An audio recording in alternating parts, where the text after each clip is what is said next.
Hello everyone. I fear this will probably be a short vlog this week, and as usual I am in my usual spot in my room in the day at my desk where I'm working, and I fear I always have some kind of clothes hanging back there, so please ignore that if you see repeating stuff. No, you didn't.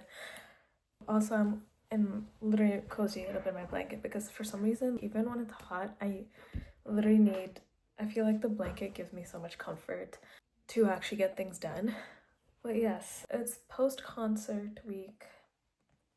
You saw my last vlog where I went to the BTS concert last week on Saturday, and it was great. It was amazing. But then I caught some pretty bad allergies. Like I said, the dust was seriously kicking up outside that stadium, and I think that probably triggered something because the next day I was sneezing and coughing and my voice was still partially gone. It was not good. It's been a few days right now. It's Tuesday, so 3 days if even, and I'm starting to feel a little better. I'm just overloading on allergy meds. I have this nasal spray that I've been given that I barely use, even though I should be using more, so I figured I'll start using it. So I'm wearing that twice a day. I'm taking some kind of Claritin, but not Claritin, off brand, but it's like same thing. Trying to take that every day, and then I did take NyQuil the night before, so we'll see if I still need to keep taking that, but I didn't get much sleep last night. Also, I fear that quick update, I've been feeling really anxious lately. I don't know what it is. Like, I deal with this anxiety all the time, but I think especially now, just my heart rate has just been pretty high. My stress levels have not been good, even though I'm not busy at all. It has nothing to do with feeling burnout or anything, I don't think.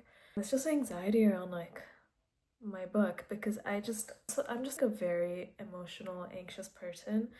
Even though outside you can't tell just from my facade, internally I am going through it because I just have so many expectations and things that I pile onto myself, and I keep worrying about the future, and I feel like I'm on this timeline and this time crunch that is totally self-made, guys. I don't know if anyone relates to this, but I've been watching vlogs about other people getting their book deals and going through the querying process and struggling and then finally getting an agent. Part of it makes me so happy to watch these people succeed and gives me comfort because it takes them many tries to finally get an agent, but then I don't know why. I think I should stop watching those because my anxiety is just like, I'm still just in getting alpha feedback, and have just started revisions on draft 1, so basically working on draft 2, basically just still kind of early in the process. I still have to finish revisions. I'm pretty sure there's some major things I might have to change, and then I still have to give it for beta feedback, and then probably go through another round of revisions, and then only can I start on working on a query letter. But then I just keep jumping 10 steps ahead in my brain. I just keep thinking about the query letter, keep thinking about the querying process and about agenting, and I'm like, I run through these scenarios in my head and I start getting anxious, and I'm like, I know that things will work out, as in like, I do feel like I have a good chance. I really like this book's idea, but then I'm just like, what if no one else likes it? What if I never get an agent? What if it just never works out? What if someone reads my novel and they're like, sorry, I'm gonna pass, it's not good? Like, I think all those things are in the back of my brain, increasing my anxiety because I just want to get to that point. I think that's the problem. I want to get there. I want to just start querying already, but I have to keep pushing and telling myself, no, you're not ready, not at all. And I don't want to regret and query a novel that's not ready. I want to go in with a manuscript that I feel confident about. So yeah, a lot of anxiety, I think, just seeing, now that I've created some social medias and I'm seeing other people going through this process and marketing their book and going through querying, and all this is like advice online and stuff, which comes from a good place. But I think right now I need to stop looking too much on social media about these things, because there is a time where it's useful and you get actual useful advice and tips, but then there's a point where it gets overwhelming, and I think that's where I am right now, where I just need to focus on calming myself down, focusing on just editing my book and reminding myself that there is no time crunch.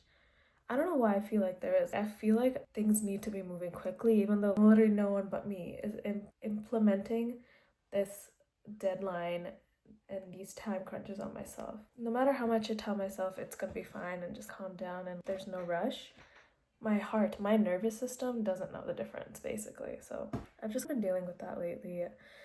Since yesterday, my anxiety has just been at a peak, and today my heart is just like racing. It's a struggle. It's a constant struggle, but I'm just gonna try to focus on self-care. And I'm forcing myself not to touch my book because I think right now trying to go back and respond to comments and start making changes is not going to be good for me. I'm gonna wait a few more days before I start looking through all the comments my friends have been leaving, which I already started doing.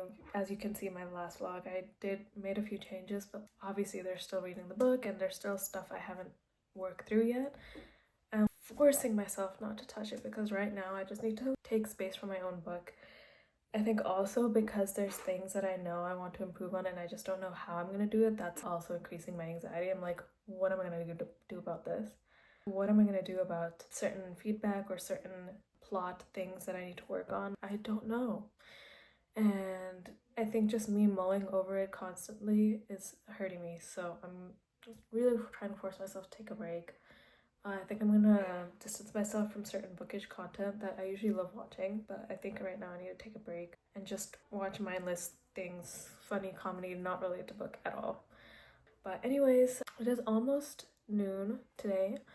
I've tried to work a little, but my anxiety has prevented me from doing much. So I'm just trying to get some work done for my actual job, my full-time job. Yes, and then we will see.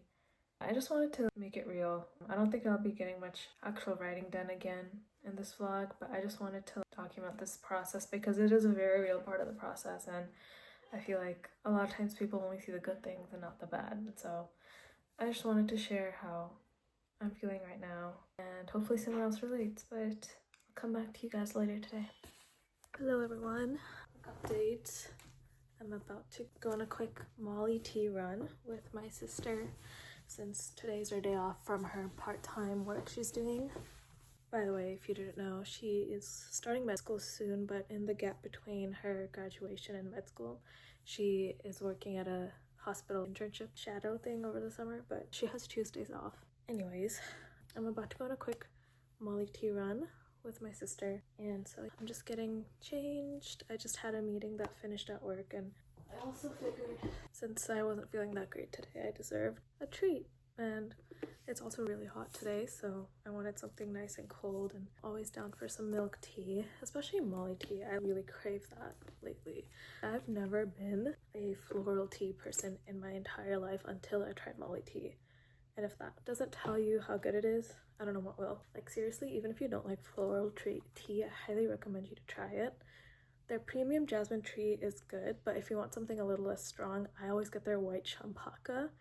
Still floral, but it has some grape notes to it. I don't know, really good. They have oat milk options as well, so I always get it with oat milk. And I don't know, Molly tea's turned me into a floral tea person, but it's also the only floral tea I'll ever drink. So I don't know, I think it's just the quality is really good. So I'm about to go get some quick Molly tea to fuel the rest of my day. I have my purse, my wallet in there, and I'm gonna take my car keys and put them in there as well. But that's pretty much it. I'm gonna go get some tea now. I'm so excited. Back with my Molly tea, and now I'm gonna go ahead and log in and finish the rest of my work. So let's go ahead and do that. Hello everyone. So today, as you saw earlier, I had some Molly tea and I finished up my work.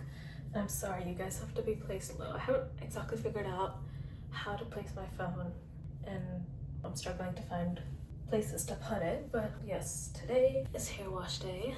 So something I like to do is I have sebderm, and something I saw online is a lot of times to help with the itch, and there's a lot of buildup that happens, and so what can help is to clean that out.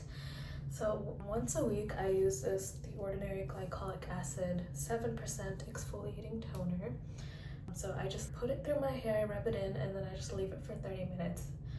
And then after that I go shower like normal. I have this specific shampoo I use, and I actually have an extra one here, so let me just show you. It's a Selsun blue one. So this is, I would not recommend this to normal people. It might be too harsh or not moisturizing enough, but this really helps the itch. And I get the green one because it has a little bit of a aloe to make it feel cool and moisture and stuff, but I use that. And then I use like a really thick conditioner, and then I just put that through my hair usually, and I don't wash it fully out. I just squeeze it so I can just go on with my regular curly hair routine. And might as well show you guys what I use for my curly hair routine as well. As you can see, I don't have much hair, and another thing is I have some kind of mild alopecia or something. I've been losing a lot of hair lately, but that's just too many problems. So I haven't really been focusing on that right now because I have PCOS, I have IBS, subderm, just too many things to take care of. So it's kind of last on my list. So people have been telling me to use that, what is that, foam or something that you put on your hair to make it grow? It's artificial. I don't know what it is. Maybe I'll use that one day because I haven't really figured out how to make it grow back naturally. I take all my vitamins and everything, so I don't think that's a problem. I don't really know what is. I feel like that's the case for a lot of female health conditions. Not that this is specifically a female one, but just like in general. I'm so used to, because of my PCOS, not having a simple solution. I have to try everything under the sun. So that is on the back burner right now. But anyway, because of that, my hair is thinning out, and so I don't put too much product on my hair. What I do use is, if I feel like it's a little less moisturized, first I put in this leave-in conditioner from Amika. It's pretty good, but usually I don't have to do that because of the way I leave in some of the conditioner in the shower or the hair mask. And so what I do is just I make sure my hair is still mostly wet. I don't dry it, and then I squeeze in some of this curl mousse, scrunch it into my hair, wait a few minutes, and then I diffuse it. So that's what I've been doing. I feel like it works pretty well. It lasts like maybe a day or two max. And the only reason it lasts an extra day is because I put the silk hair bonnet on to make sure the curls don't go away while I'm sleeping. But anyways, that's my hair routine. Now I'm just gonna apply this in my hair because I'm going to be showering soon. And let me see if I can shift you guys here. It's a little better. So let's go ahead and apply this. I just apply this, and is this even open? Yeah.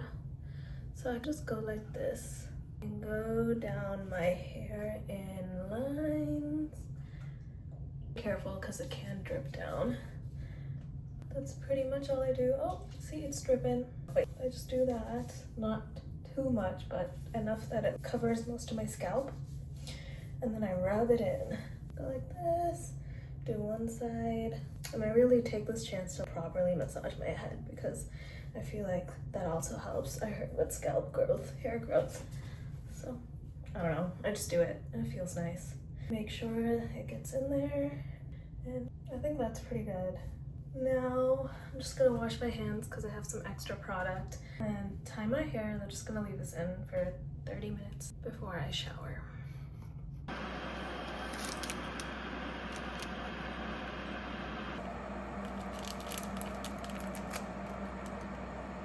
This tea really helps me relax, and it's the Trader Joe's Well Rested Herbal Tea, and it's totally caffeine free. So if you're looking for a good nighttime tea that'll calm your nerves and maybe make you feel more sleepy, I highly recommend. I don't remember exactly what's in here, but it does work.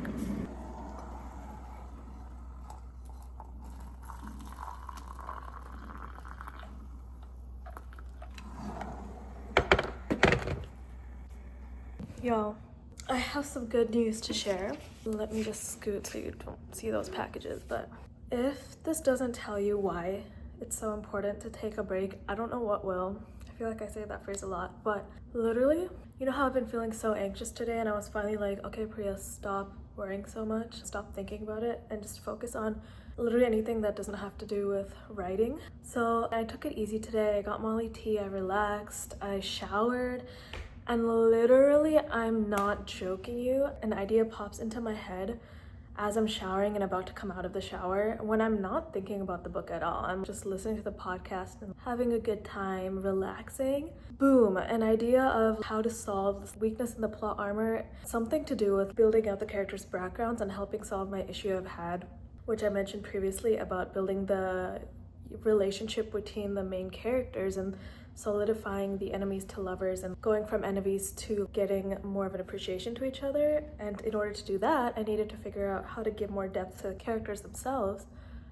Literally, as I was showering, I thought of a perfect idea. Maybe not perfect, but I thought of a really solid idea that I think I can run with. And so at the moment I thought of it, I didn't waste a single time. I got out of the shower, opened my notes app, and jotted it down because I'm like, I don't want to forget this. And this is how I get a lot of my ideas, by the way, when it comes to your writing. And I know other authors can relate, where you'll have an idea randomly, for example, in the middle of the night and you can't sleep, so then you just end up getting up and jotting it down or even writing because you're like, I'm not going to be able to sleep anyway with this amazing thing that came into my head that seemingly feels like out of nowhere. But I believe it's because our subconscious mind finally, when you give yourself space and freedom to relax, your brain is able to be more creative. I truly believe that. Me not making any major significant edits in my novel, and for the past 2 days not even touching it at all, I think it truly gave my brain the space to finally come up with an idea that made sense to me and that actually can work. And so I just wanted to share this really good piece of news. When I started filming, I thought, oh, I'm not gonna have anything significant to show for today. It's gonna be pretty boring. But I was thinking maybe my message could just be how it's important to take a break. But I didn't think that at the end of the day, that would literally come true, that my taking a break and me putting it aside would actually give me an idea for the day I was filming this vlog. So I'm just really happy. And also, I did notice that my anxiety significantly decreased throughout the day. And so when I was feeling my most relaxed, that's when the idea came out of nowhere and it fully put me at ease.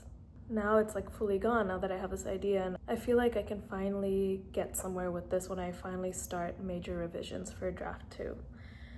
And so I just wanted to update you all, tell you all this really good piece of news. I also texted 2 of my friends who have been really solid giving feedback the past 2 weeks.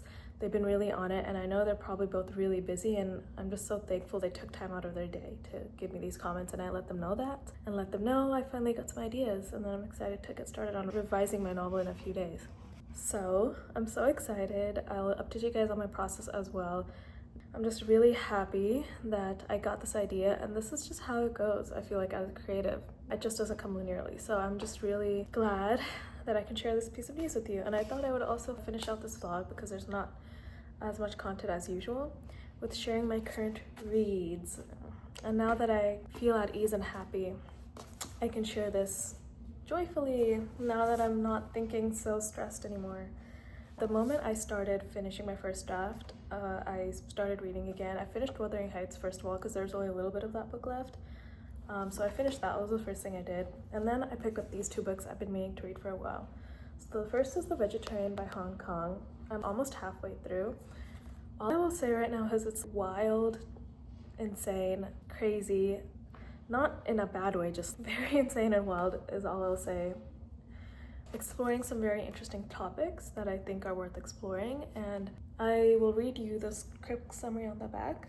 Young-hae and her husband are ordinary people. He is an office worker, she's a dutiful wife, but their marriage is interrupted when Young-hae, seeking a more plant-like existence, commits a shocking act of subversion. She refuses to eat meat. Thus begins a disturbing and thrilling psychological drama about taboo, desire, rebellion, and fantasy. Heavy on that last sentence. You will not expect that someone just turning vegetarian would lead to the whole series of events that happens in this book. I'm telling you, it's not something you can even predict. It is wild and crazy. And by the way, Hong Kong Korean author, so this is a Korean to English translation. But very interesting so far. And I do like reading multiple books at the same time because I'm a mood reader. I don't feel like it hurts me in any way. And it gives me enjoyment in reading, so I don't force myself to read something I'm not in the mood in. And so I picked up this book that my friend let me borrow, and it's called More Days at Morisaki Bookshop, which interestingly, this is also translation. It's originally Japanese, so I'm reading 2 translated novels. This is actually the second. I read the first book in this, which is, I don't remember, is it Just Days at the Morisaki Bookshop? I don't remember the exact title, was the first one. This is the sequel follow-up, but they give a summary in the beginning of this book, so you do not have to read the first book in order to read this one. Personally though, I highly recommend you read the first one because it gives you that more depth to the characters and the story and the background. And it's like very much like, you know, finding yourself on family, dealing with a lot of these warm-hearted topics. And it is a literary fiction. And I feel like a lot of the Japanese novels I've read do that topic really well. So yeah, let me read the summary for this really quick. Set again in the beloved Japanese bookshop and nearby coffee shop in the Jimbocho neighborhood of Tokyo, More Days at Murasaki Bookshop deepens the relationships among Takako, her uncle Satoru, and the people in their lives. A new cast of heartwarming regulars have appeared in the shop, including an old man who wears the same rag and mouse-colored sweater, and another who collects books solely for the official stamps with the author's personal seal. Satoshi Yagisawa, who is the author, illuminates the everyday relationships among people that are forged and grown through a shared love of books. Characters leave in return, fall in and out of love, and some eventually die. As time passes, Satoru, with Takako's help, must choose whether to keep the bookshop open or shutter its doors forever. Making the decision will take uncle and niece on an emotional journey back to their family's roots and remind them again what a bookstore can mean to an individual, a neighborhood, and a whole culture. Very amazing. You get the vibe from the summary. That is that book. Two very different vibes, I will say, and that is why I picked them up at the same time, because I'm just reading them based on my mood. But yes, currently reading these two books. And yeah, I think this is where I'll end my video for today. Thank you guys so much for watching. Stay tuned for next week's vlogs and more vlogs to come. I love you all so much. If you're an author or writer or any creative, hang in there. Inspiration will come. And I will see you in the next one.